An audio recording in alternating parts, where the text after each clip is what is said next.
Alright, Strategy of History by Lawrence Friedman, published by Oxford University Press, 2013. This is The Method of Metis, page 27, from the section on the Greeks. For Odysseus, the ends justified the means. The trickster was always prepared to be judged by results. The moral unease that this approach generated was evident in Sophocles' play Philostates. This was the name of a Greek warrior en route to the Trojan War. His advantage was a bow given to him by the god Heracles. His disadvantage, a painful and smelly wound resulting from a snake bite.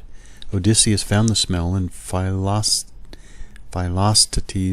cries of pain intolerable, and left the poor man angry and in agony, but with his bow, on an island. A decade later, Odysseus realized that the bow was essential in the fight against Troy, and set off with Neoptolemus, the son of Achilles, to acquire it. Given his past treatment of Philostates, Odysseus knew neither brute force nor persuasion would get the bow, so Odysseus encouraged Neoptolemus to trick Philostates. The young man, however, in his father's natural antipathy to get his ends by tricks and stratagems. The young man, however, had his father's natural antipathy to get his ends by tricks and stratagems. He would prefer to fail with honor than to win with cheating. Did not Odysseus find the lying vile? No, came the reply. Putting scruples above the common good placed the whole war effort at risk. In the play, the matter was resolved by the favorite device of the Deus ex machina. The god Heracles told Philostates to join the battle. The response was immediate.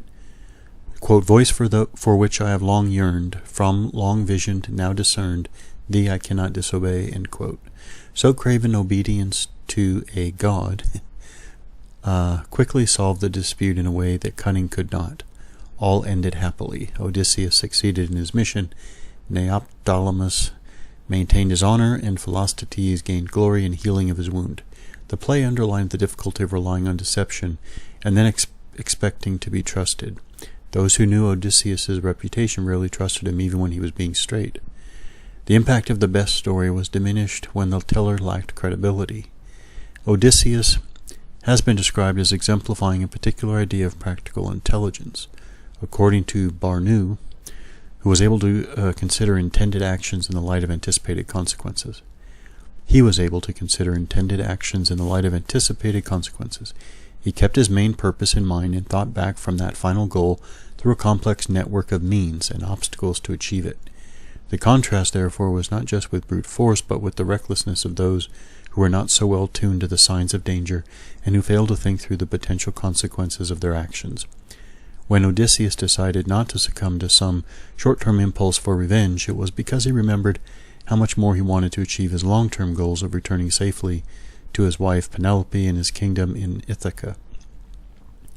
Rather than seeing reason and passion in opposition to one another, practical intelligence was about finding the appropriate relations between competing ends, each with an associated bundle of passions and reasons.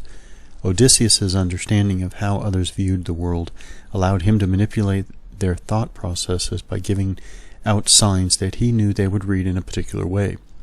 He was not playing pranks on others just because he enjoyed their discomfort. Rather, his craftiness and capacity for deception were geared to his ultimate objectives. Metis was therefore forward-looking, with elements of anticipation and planning, as well as guile and trickery.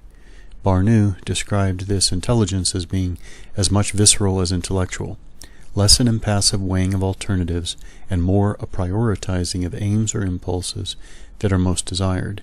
It reflected more the strength and depth of passion as the work of reason. Marcel Détienne and Jean-Pierre Vernant similarly argued that Metis, as exemplified by Odysseus, was a distinctive form of practical intelligence.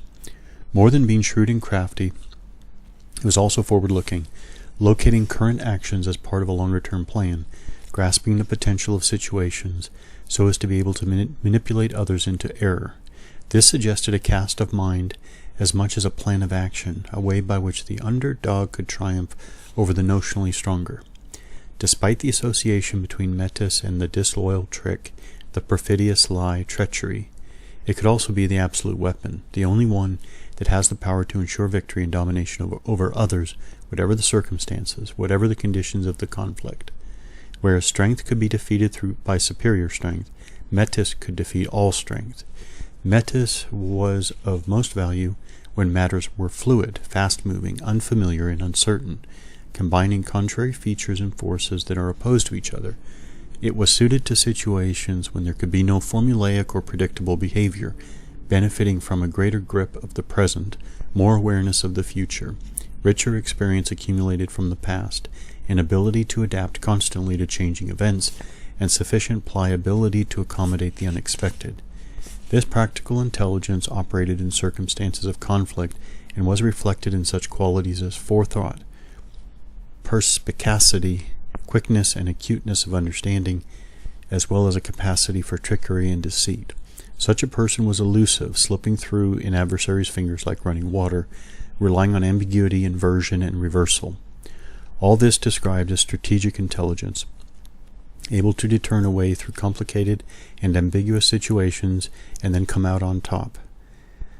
But it was also largely intuitive, or at least implicit, and at moments of sudden danger and crisis, this might be all that could be relied upon. There was no reason, however, why the same qualities could not come into play when there was time to be more deliberative and calculating.